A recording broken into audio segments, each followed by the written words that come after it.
Hello everyone, I hope you're all having a great Saturday. Here is a game, a couple of you have requested it in the comment section, a game from the fourth titled Lichess Arena. Now, as you all know, Carlsen won the first three titled arenas at Lichess, and the prize fund for the fourth title arena was $3,200. Now, every time Carlsen won the titled arena, he donated the money back to Lichess. So I believe, I haven't read anywhere, but I believe it was the same this time, as a lot of people are joking that this Lichess arena is like Carlsen's personal bank account. He just wins it, donates it back, and then after maybe he wins it like 20 times, only then will he like take the money when the prize fund will be like maybe $20,000 or $30,000. But either way, he's playing against a person named the Night King, and I have no idea who this person is. He's a grandmaster, I do know that, but I don't know his identity. So as usual, there's the hoodie guy again. Only this time, as his nickname is the Night King, I decided to use an actual photo of the Night King, as I'm a big Game of Thrones fan. And as usual, in honor of the hoodie guy, I'm doing this video in a hoodie, as the hoodie guy always loses the greatest of games for our pleasure. So before I show you the game, here is the table of the final standings in this tournament. As you can see, Dr. Drankenstein, as that's Magnus Carlsen, he won first place. Clever Tactics But Fail, also a Grandmaster, as you can see, in second place, and the Night King 96. His opponent from this game won third place. So all three of them are Grandmasters, and you can see Carlsen finished the tournament with an excellent performance of 3012. So very nice, 65 games played and the win rate of 75%. Those are some excellent stats. So the reason I decided to show you this game is because it's quite a nice game involving a lot of tactics. So a nice game for a Saturday, and it does contain two positions which you will be able to solve. So basically, it's a game, but also maybe a weekend puzzle. So let's check it out. Carlsen has the white pieces and he opens with c4. So the English opening, knight to f6, g3. We have b6 and bishop to g2. So immediately going for the rook on a8. Knight to c6, blocking d4.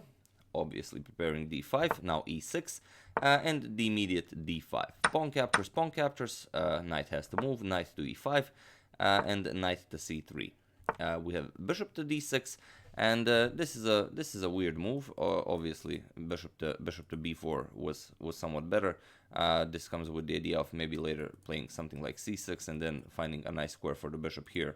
But here, this gives Carlsen the opportunity to immediately go after this knight on e5. So f4, knight comes to c4, and here Carlsen has a lot of good moves. He can go e4 to threaten e5. Which is basically the reason why Black decided he doesn't want to go to g6 after Carlsen played f4. If you went g6, then e4, you don't want to have so many pieces in front of all of these strong connected pawns in the center. So knight to c4, and here Carlsen can simply continue e4, maybe queen to a4, attack the knight, but he plays b3. As this is a bullet game, you want to give your opponent as many opportunities as you can for him to make a mistake, and also you want to make him make all the decisions all the time. So probably the best move, even if it's not really the best move for this time format, it definitely is the best move. So attacking the knight, and here moving the knight to a5 would be a poor move. White can simply continue. e5 is a threat. Now you have a silly knight here. So instead, bishop to b4, attacking Carlsen's undefended knight on c3. What do you do here? So queen to d3. Queen d4 might have been a bit better, as bishop to a6 will be able to harass the queen on d3 later. But you know, such things are rarely seen in such fast games. Knight to d6, getting the knight out of the way, and now knight to h3. Knight king castles, Carlsen castles, and now a5, making room for this bishop to come to a6, as the rook will now be protecting it. We have knight to f2, bishop now comes to a6, and now queen to c2. Rook to e8, now there's a double attack on the e2 pawn from the bishop and the rook on e8. Bishop captures on c3 will be a threat, so the pawn can be captured. Carlsen plays rook to e1, kind of now protecting it three times with the knight, queen, and the rook, but also this is a pawn sacrifice, which Night King accepts. So we have bishop captures, queen captures, and now rook captures on e2. Rook captures, bishop captures, and now bishop to b2. So knight king just grabbed a pawn, but Carlsen has this powerful bishop queen battery that's eyeing the g7 square. So this knight can't move, and black does have to find some sort of a plan. And it's not the easiest thing to do when you're in time trouble. So basically, it's better to give up a pawn when you're in time trouble and have this beautiful queen bishop battery than to have to figure out a plan for black. So a4. Carlsen plays rook to e1, attacking the bishop on e2, and now a3. Knight king would very much enjoy exchanging this very strong bishop for this light square bishop that's currently not really doing all that much. Bishop to a1, of course, Carlsen will not accept this trade, and the bishop back to a6. And now comes knight to g4, attacking this guy here. Of course, you can never capture it because queen to g7 would be game over immediately. So after knight to g4, knight d to e8. So guarding the f6 knight, but also maybe guarding g7. Not really, because if you ever move this knight, then rook captures on e8 will be a threat, simply removing the defender of the g7 square with tempo. So we have d6 here, an excellent move, the only move that gives white the advantage, as this opens up the attack from the bishop to the rook, and you have to react to this. Obviously, if you now capture the knight, then the idea we just spoke of comes to mind. Rook captures, queen captures, and now again, queen captures on g7 is checkmate. So after this, knight d to e8 and d6, c6 was played. And here, Carlsen played h3. h3 was kind of a slow move, because here you actually have rook to e7, and this is one of the reasons I decided to show this game. It doesn't matter if both of them miss this move. It's a bullet game, of course, you're not expected to find everything, but it's very interesting what happens. Again, of course, you can't capture the knight here, because again, rook captures on e8 will finish the game. But it's interesting because of knight captures on d6. Now you eliminate the d6 pawn, and queen captures on e7 is now a threat. But now you get knight captures on f6, g captures on f6, and queen captures on f6. And now it's actually a forced checkmate in 3, whatever black does. But it's interesting after black defends with king to f8, so now you don't have queen to h8, as king will capture. It's actually, again, a forced mate in 3, but it's a very, very nice checkmate. So pause the video here and trying to find the forced checkmate in 3. There are a lot of moves here that actually win, but there are only 2 ideas that win in 3 moves. And basically that's the beautiful part. And both of these ideas are pretty much based on the same theme. So I will give it a couple of seconds. Feel free to pause and find the move. So I do hope you were successful. If you did, congratulations. You're an excellent player. And if you're just maybe want to enjoy the show, the idea is bishop to h3 or f5. Both of these moves are played with the idea of controlling the e6 square. Why is this so important? Well, let's say bishop to h3. Now you control the e6 square, and what does black play here? Of course, if you capture, then queen to h8. This is immediate checkmate, because the queen is now blocking the king's path to e7. The thing is, black doesn't have a move here.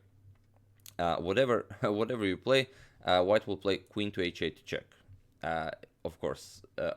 And there's really no way to prevent this. I mean, whatever you play, any move whatsoever, then comes queen to h8 to check, king now captures, and now you see the importance of the covered e6 square. Now bishop to f6 will be checkmate. So a very nice position. I mean, I know it's you can win it in a whole lot of different ways, but that's the beauty of solving a chess puzzle. You have to do it in as less moves as possible. At least But okay, after d6, c6, we have h3. Carlsen didn't go for rook to e7. Now knight captures, and now queen to d4. Knight attacks queen on d4, queen to e5, and now comes knight captures on g3.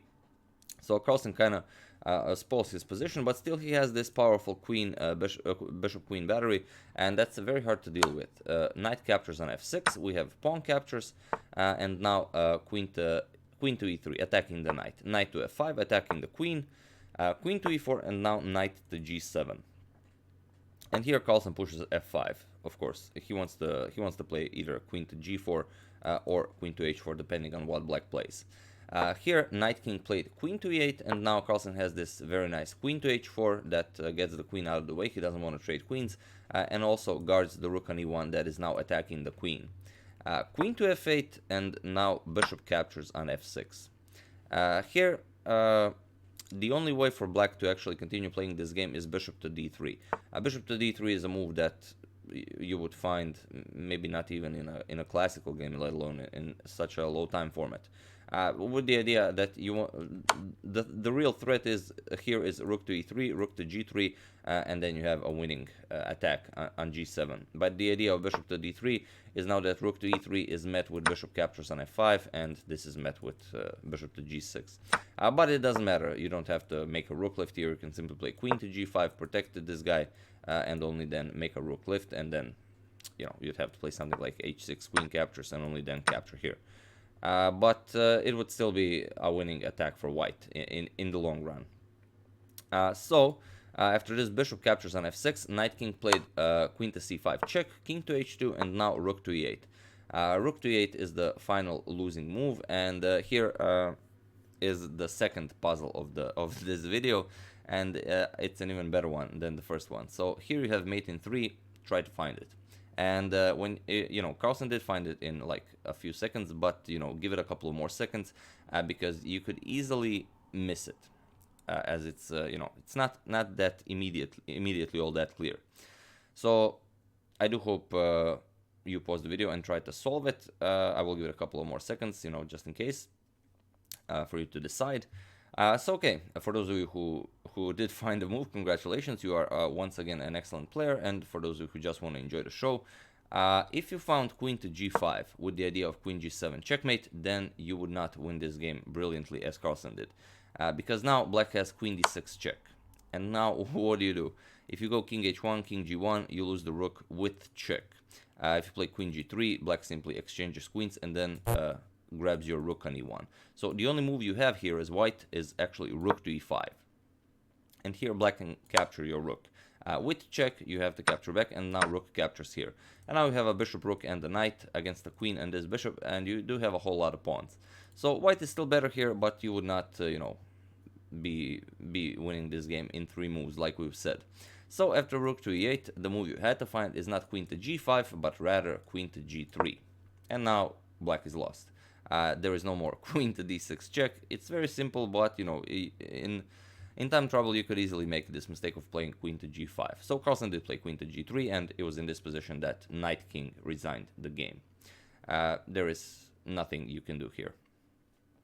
The idea is that after something like queen to f8, of course this loses immediately. You get rook captures, and now there's really no more moves.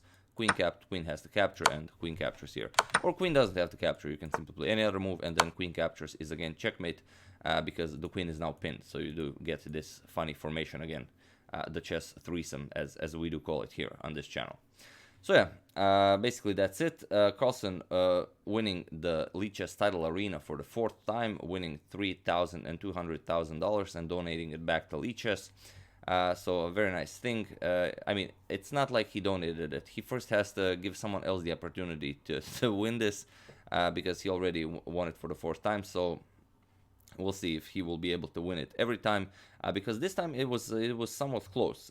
168 points, and Grandmaster Clever Tactics but fail 160 points. So very close.